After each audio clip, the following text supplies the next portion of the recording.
My name is Rick Burrell. I'm the Director of Physical and Occupational Therapy here at Good Shepherd Medical Center. And we're going to talk about post-ankle fusion. After you go home, you're going to be non-weight bearing for 6 to 8 weeks, meaning you're not going to be able to put any weight on that leg. So we don't want your leg to get weak, so we want you to start doing some exercises.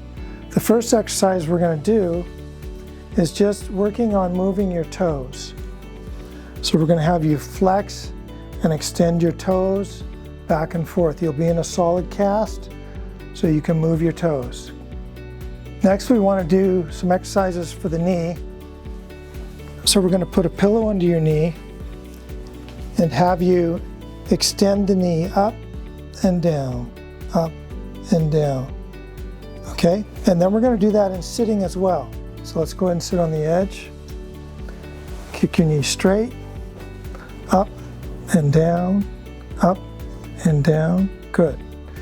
And then while you're sitting, we want to do some marching to start working your core.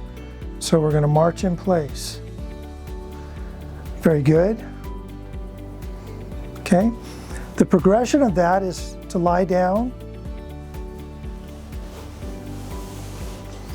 And we're going to do some straight leg raises. So the opposite knee is bent, and then the affected leg you're going to raise up. Okay? If you don't have the strength to do that yet, you start with the knee bent and now march. Okay? Very good. The next thing we're going to do is lay on your sides, and we're going to work your abductor muscles by doing clamshells, opening and closing. The next progression of that is to have your leg straight and to raise your leg up.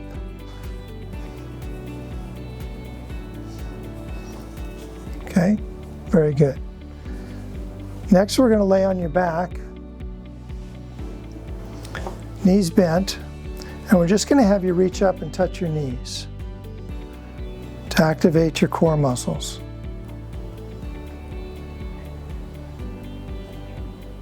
So when you're doing these exercises, do them on both sides. You want to exercise both legs.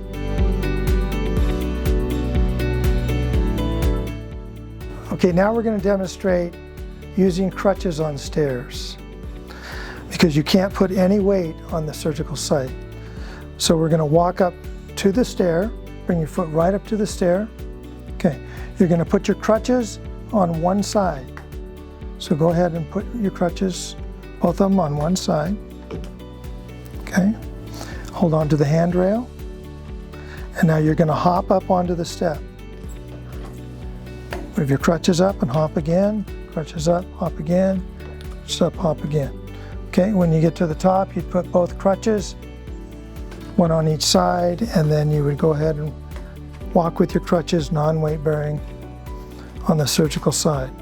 Going down the stairs is just the opposite. You're going to walk up to the edge. Okay, put your crutches on one side.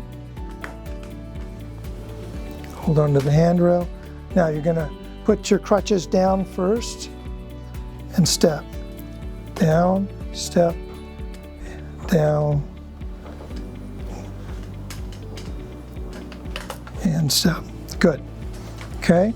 I hit this time. Now, the best scenario is if you have a crutch and a walker. But the best scenario is if you have two walkers, because you can use your walker at the bottom of the stairs. Okay, you walk up to the step,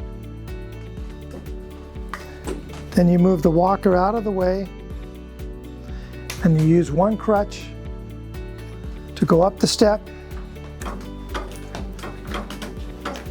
Okay, when you get to the top, you'll have a walker waiting for you at the top, and then you can carry on walking with your walker at the top level. Okay, and then when you come back down the stairs, you have a walker waiting for you at the bottom. That's the best scenario, two walkers and a crutch. Okay, if you don't have that and you only have a walker, then we need to show you how to get by with just a walker. okay? If you only have a walker, you want to fold it, okay? Oh. If the stairs are wide enough, it's best to use it this way when you're holding on to the rail. Our stairs here aren't wide enough, so we're going to do it this way. Okay, go ahead. She's going to hold on to the walker and the rail and then hop up. Move the walker up, hop. Okay, and then she'll unfold it when she gets to the top and walk from there. Coming down is going to be just the opposite. She's going to move the walker down, hold on, and hop down. Hop down. Okay, now, there you go. Before you do that last step, it's best to open your walker and hop down.